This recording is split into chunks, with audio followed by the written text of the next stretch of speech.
All right, welcome back to another episode of my movie review series, episode 134. Now, last week I said that I did not know what I was going to do. Well, I didn't. That was pre-taped. That was done back in October, so I did not know what I was going to do at that time. But I thought of it. I thought very carefully, long and hard about it. And yeah, may as well just pull the trigger. Justice League. Justice League 2017.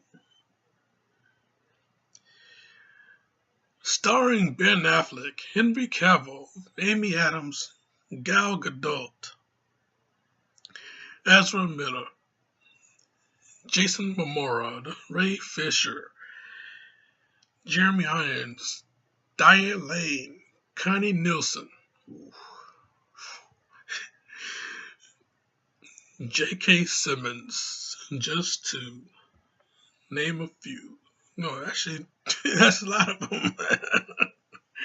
Yeah, I tell you, man. Yeah, this movie, it's written by Chris Terrio, Joss Whedon, directed by Zack Snyder and Joss Whedon. Not at the same time, but still, I'll get to that. But yeah, man, this movie though, this Justice League. This was supposed to be DC's version of the Avengers. This is the one that the aftermath of Batman versus Superman. This was the one that was supposed to bring everybody together. Yeah, you got Batman, you got Flash, Superman, Wonder Woman, Cyborg, Aquaman. You know, bring everybody together. And well, it didn't work out very well. Let's just say that. This is a very polarizing film, I'll tell you. I mean, a lot of people out there, there are people out there that actually do like this movie, including me. But then there are people out there that do not like this movie. They consider it to be trash, even though I never heard any type of explanation, any type of intellectual explanation on why they don't like the movie. They just nitpick it. They nitpick it. You can't explain it, so you have to nitpick it. And the number one thing I keep hearing about, we all keep hearing about, is Henry Cavill's mustache. It was erased. So, he can come back and play Superman. It was during reshoots. Something was wrong with Henry Cavill's mouth. It didn't look right.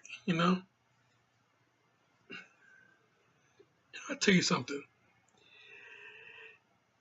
If the trolls didn't point that out, it would have never gotten noticed. But since somebody just had to point it out, then, that's what everybody kept looking for. When Superman came on the screen, that's what people kept looking for. They looked for Henry Cavill's mouth. What's wrong with it, Because, he's wearing a mustache in certain parts of filming. The reason why he was all stashed up, and he didn't shave it. He couldn't shave it. The reason why, well, obviously it wasn't his fault that he couldn't shave it. Obviously, it wasn't his idea to show up on set during reshoots, show up, and he got facial hair. It wasn't his idea to do that. He was pretty much obligated, not even contractually, but he was pretty much obligated to keep the facial hair going because he was filming Mission Impossible Fallout. At the same time, he had to come back and do these reshoots. So while he was playing the villain in Mission Impossible Fallout, while he was kicking Tom Cruise's ass in the bathroom in Mission Impossible Fallout, he was showing up here kicking ass as Superman. As a matter of fact, I don't think he wore the mustache in the final scene, but you know, since people kept pointing it out, I saw the scene where it did look a bit funny around his face there.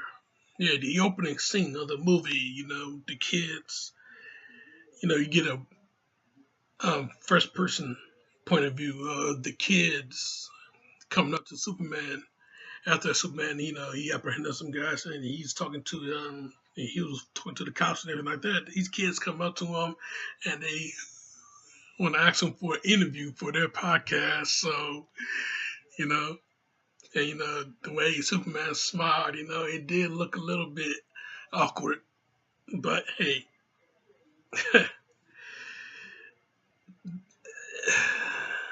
like I said, it was nothing that Henry Cavill could have done about that. Nothing at all. I mean, the guy, he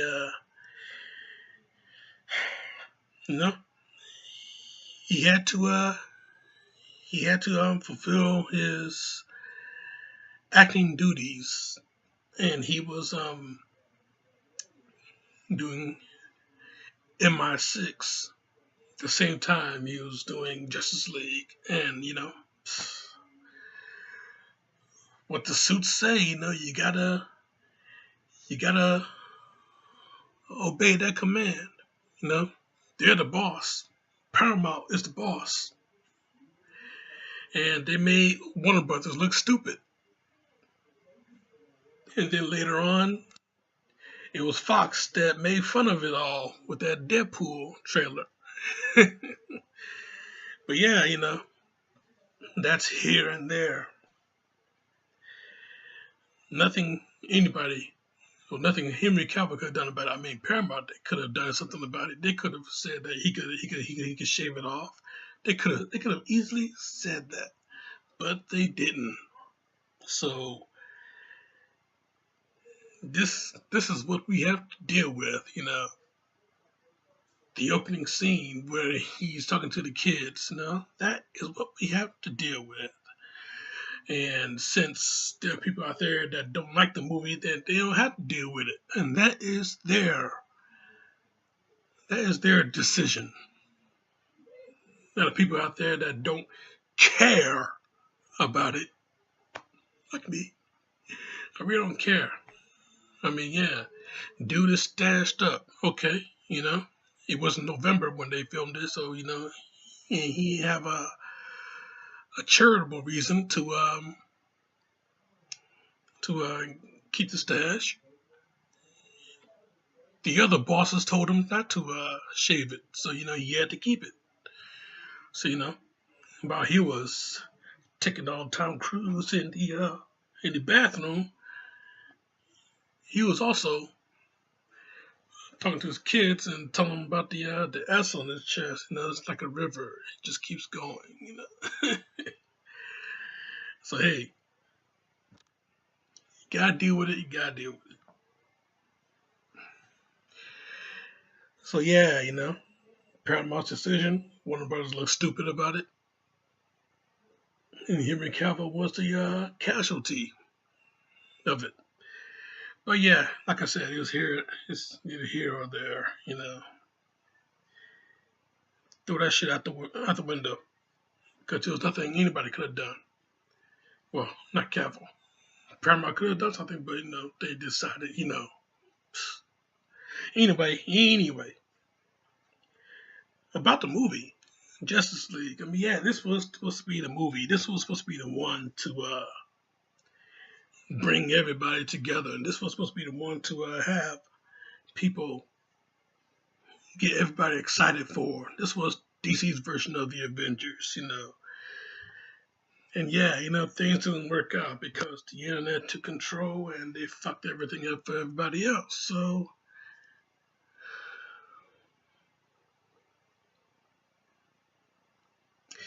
that is only pro and con I can really just get on about. But personally, for me, I really enjoyed the movie. Every time I watched it, I enjoyed the movie. You know, even on the Blu-ray, I enjoyed the movie. Watch on HBO, I enjoyed the movie. I seen nothing wrong with the movie. I mean, you had Danny Elfman put the music and the score in, and anybody that's seen my past reviews, you heard me boast about Danny Elfman a bunch of times. Whether it was with the two Burton Batman films, I boast about Danny Elfman doing music, and whether it was a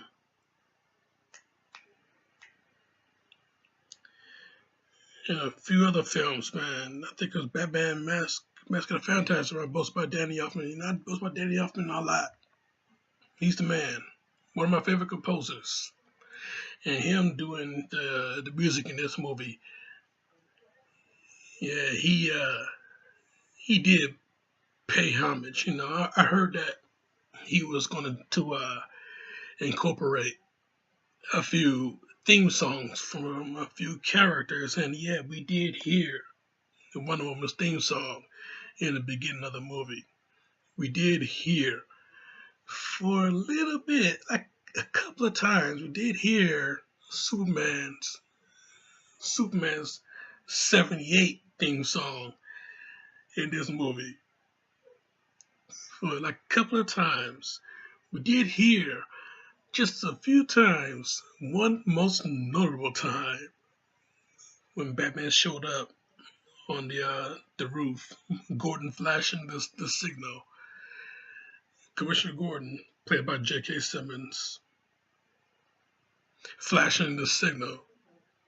And we see Batman standing on the gargoyle. We heard the music from the '89 Batman film.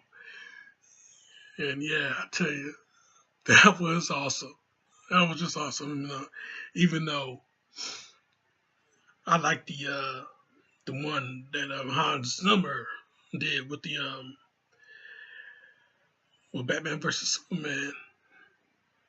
Was it Hans Zimmer? No, Hans Zimmer. He didn't do that one. It was what, Junkie XL, whoever. For Batman versus Superman, I liked that theme song also. But when you got the '89 theme and Batman showing up when the signal was lit and Gordon looking for him, you got the '89 theme. That was pretty awesome. I mean, it was a real throwback to the good old days of childhood. So yeah, I tell you, man, yeah, Danny Elfman, yeah, he paid homage to the past films. He paid homage to he gave Wonder Woman a nice little version of the theme song, of her theme song. We heard that, But yeah, he did a pretty good score with the movie anyway. So regardless, all throughout. I'll tell you, man, yeah, in the opening scene in the bank heist scene, and when the guys coming in and they was carrying that bomb in that briefcase, the guys coming in, and you had that Dick Tracy like music going on. I mean, that's what I thought of, Yeah, through that Dick Tracy review, Danny Elfman did the music in that movie. But yeah, that's what I thought of, when those guys was coming in, he had some Dick Tracy like music going on here.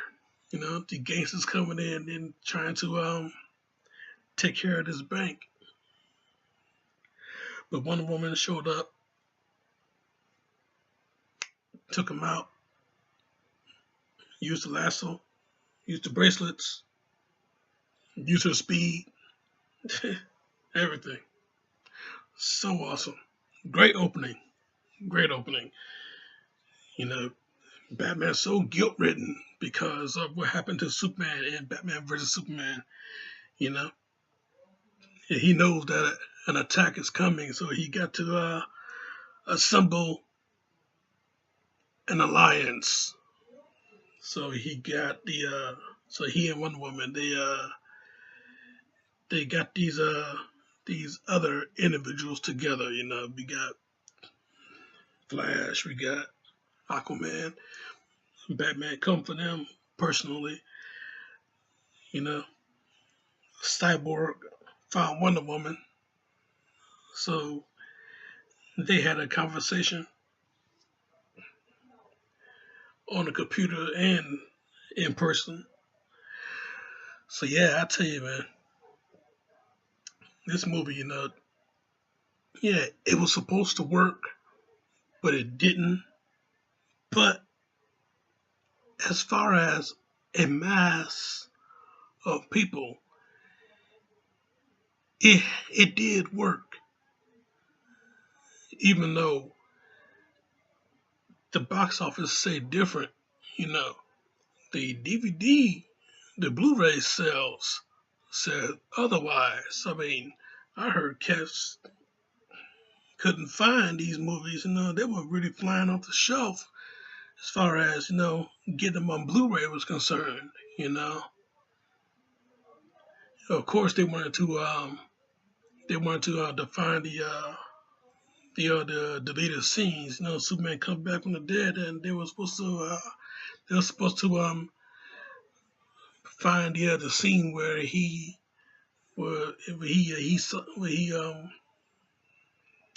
had the black costume. It wasn't on, but the black costume was in the background someplace. So with that going on, and then we had the two directors, Snyder and Whedon.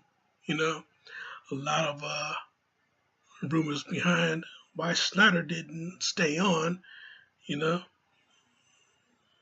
Snyder said, because of the death of his daughter, he couldn't continue on with the work. But then, rumor has it that Snyder was fired before he made the announcement of the death of his daughter, whatever that came from. But then, Joss Whedon, he shows up. He made a few changes in the script. And then, he took the keys and he started to get in the driver's seat and do the directing of the rest of the movie.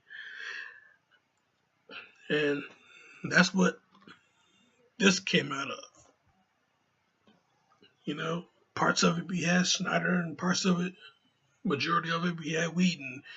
Parts of it was supposed to be nice, dark, and brooding like the other films, and then other parts, it was lighter in tone.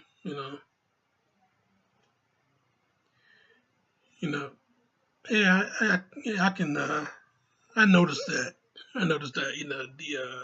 The tone, it started a little bit dark, and then it got lighter around the end of it. I noticed that. It was cool though, you know. I mean, you know, he tried to blend it. It was cool. I ain't mind it. But the funny thing is, you know, now everybody wants to see the Snyder cut, whatever that is. If you've seen the trailer, then you pretty much have seen the Snyder cut because there were parts in the trailers that did not really make the movie, not at all.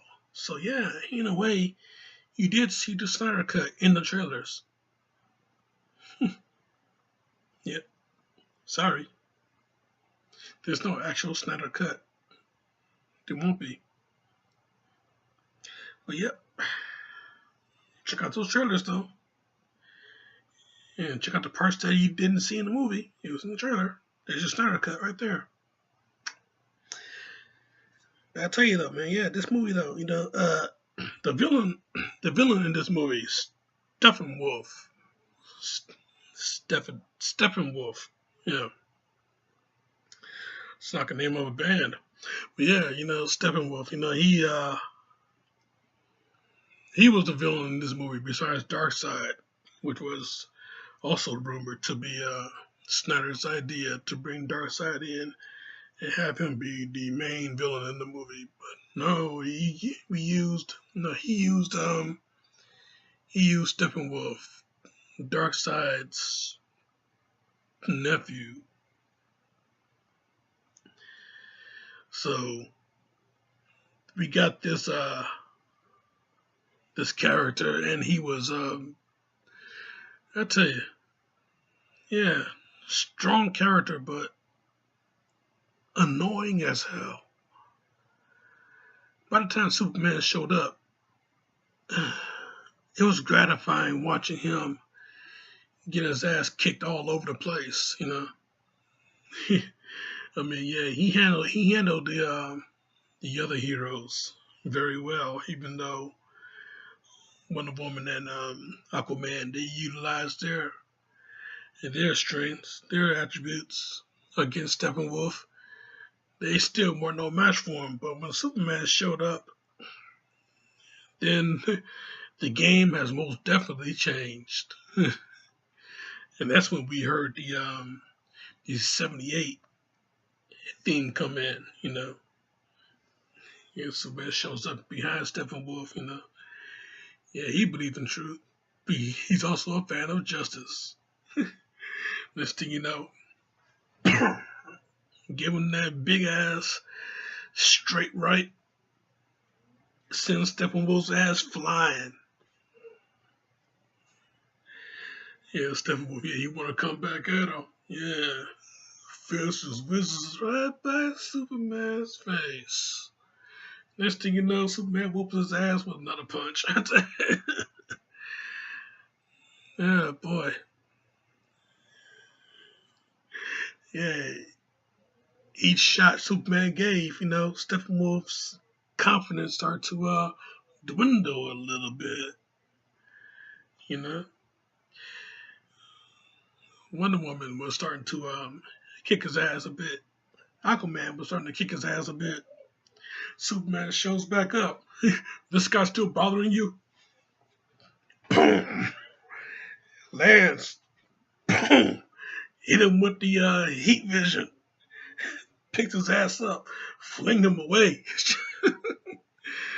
But I tell you though,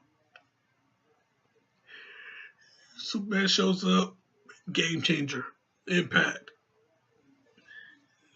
Yeah, but how did they bring Superman back from the dead? But they used one of their mother boxes to do so. But yeah, I tell you though, man. Yeah, this was yeah, like I said, it worked. It's a very polarizing film. Parts of it worked, parts of it didn't. But all around, it's a real enjoyable watch for me. Even though Some of you cats out there didn't think so. But then there are some cats out there that did think so, you know? They don't mind what the other films have done. I tried to defend these movies, The Man of Steel review I did. I defended it. Batman vs. Superman review I did. I defended it. This movie, I'm defending it. So yeah,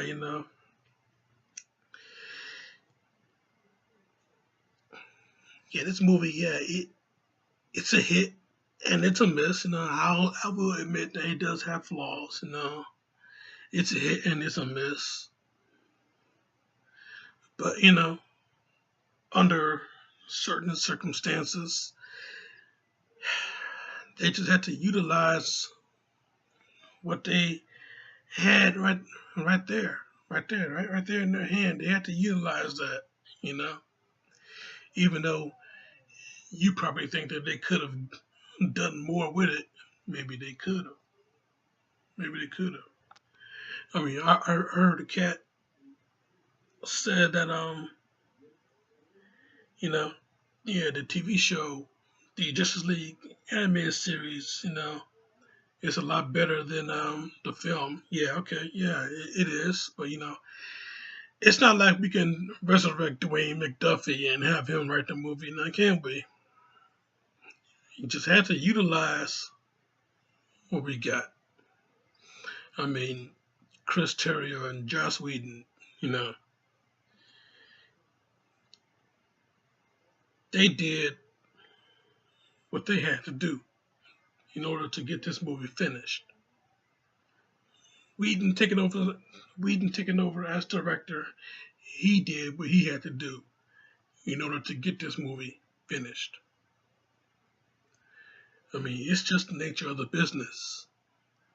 You do what you have to do in order to make something work. But then there are mass idiots out there that had to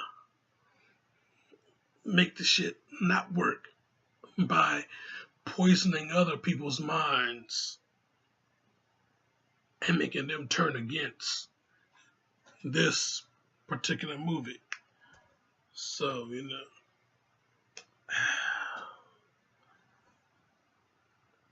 what's done is done. There's no changing it. Can't go back. You can't have Flash go back in time and change it. Of course, with Flash's track record, he might go back in time and make it worse. You've seen that numerous times in the TV show. So, what's done is done. Gotta deal with it. Gotta roll with it. Roll with the system. Or get rolled over by the system.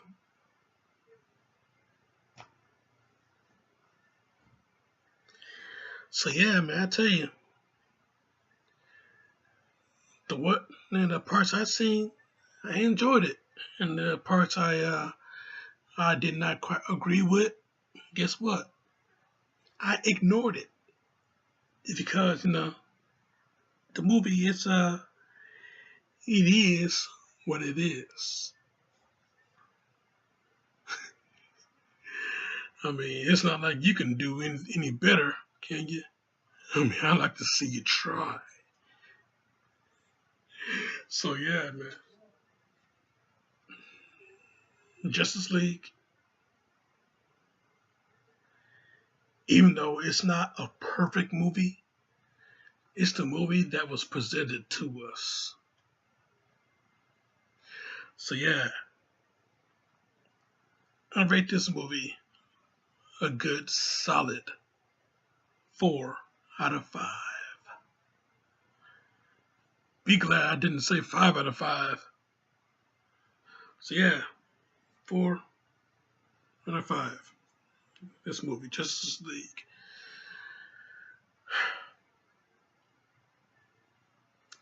That's my review, Jack. And I'm sticking to it. Now, next week. Next week is going to be a bit different. Yeah, you see, I want to know who I will be talking to. Put these glasses on.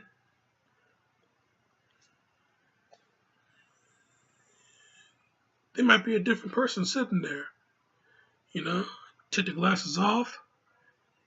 Look like a regular person. Put them back on. Formaldehyde face. That's what we got. So yeah, that'll be next week. Check out my other shit right here. Subscribe to me right here. But in the meantime, in between time, Jack, this show is all